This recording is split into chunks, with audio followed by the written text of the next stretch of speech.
Hey there, welcome to Healthy Conversations. So if you've been watching for a while, you know that, well, we're not at the lake. Must be at the office. Definitely not at the lake, not in the kitchen at the other house. So must be John's office, right? With all the pink and the purple. Yeah, that's me. Yeah. Exactly. Okay, so we're in my office. And if you haven't watched a Healthy Conversation before, you'll find that we move around a little bit and we share the kind of conversations with you that John and I actually have with each other kind of every day, especially this last weekend. couple of weeks. Yeah. So I'm going to thank you first of all, because if you follow me on Facebook, you know that I put a post up about needing personal prayers. I didn't share what for, because I was kind of rocking and reeling with the information I've been given. And then a few days later, I did share what the personal prayer request was for.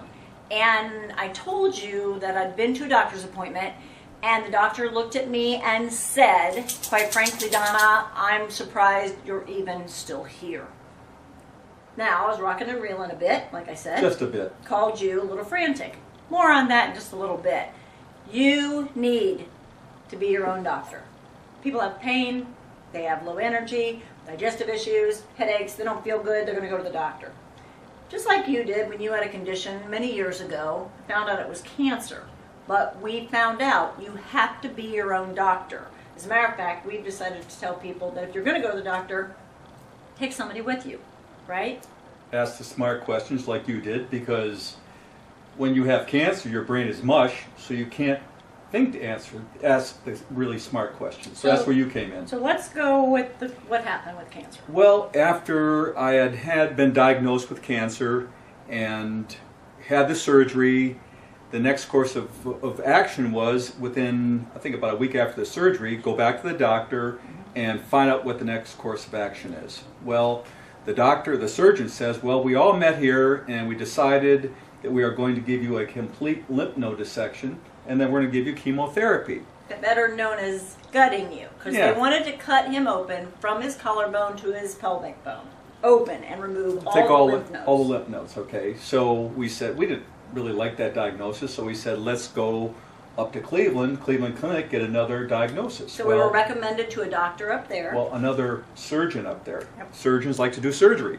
So we go up there and he looks at the CAT scans. He says, well, I think we should do the lymph node dissection as well.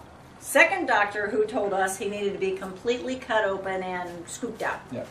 So luckily, my cousin, who is an RN up in Cleveland, we're all from Cleveland originally, said, John, go over to University Hospital, Ireland Cancer Center. And she gave the name of the first-rate oncologist, first-rate urologist, and go in to see him, and he looks at all the PET scans, all the CAT scans. He says, I don't see any active cancer. He said, so we're going to keep you under observation. So you're a perfect candidate for the surveillance study. That's exactly. What he said. We'll give you CAT scans every month. He says, if it comes back, he says, we'll give you some hot chemotherapy. We'll get it out of your system. We have about 80% chance of knocking it out.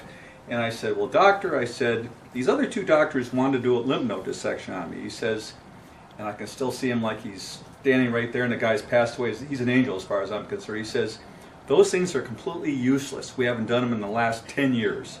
So I says, thank you, Lord. So now, here's the point we both want to make with you. You need to be your own doctor, meaning every doctor you go to is going to have a specialty. Every doctor. And that doctor and their specialty is what they're going to prescribe. It's what they're going to tell you because it's what they know about. What we mean by being your own doctor is you've got to kind of piecemeal. In the world we live in today, you've got to take the information and put it together.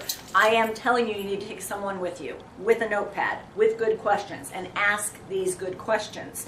Now, I went alone this last Thursday because I was going for something very routine. Yeah. And when this doctor said this to me, like I said, it kind of knocked the wind out of me. Not kind of. It knocked the wind out of me a lot.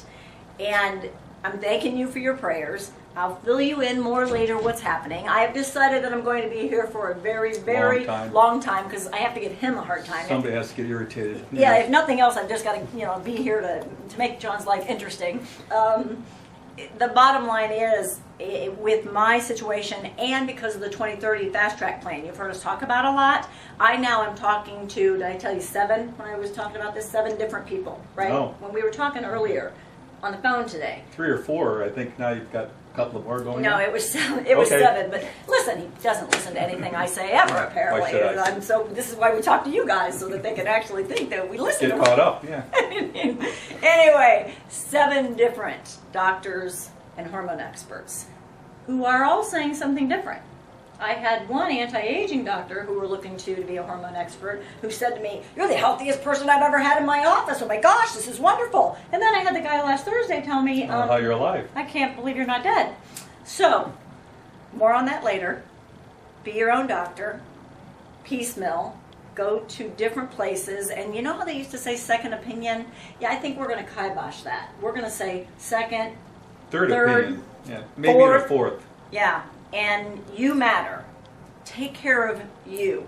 Now, I got to get back to taking care of him because I'm going to have to teach him to listen to me because apparently we talk, he doesn't listen. No. I don't...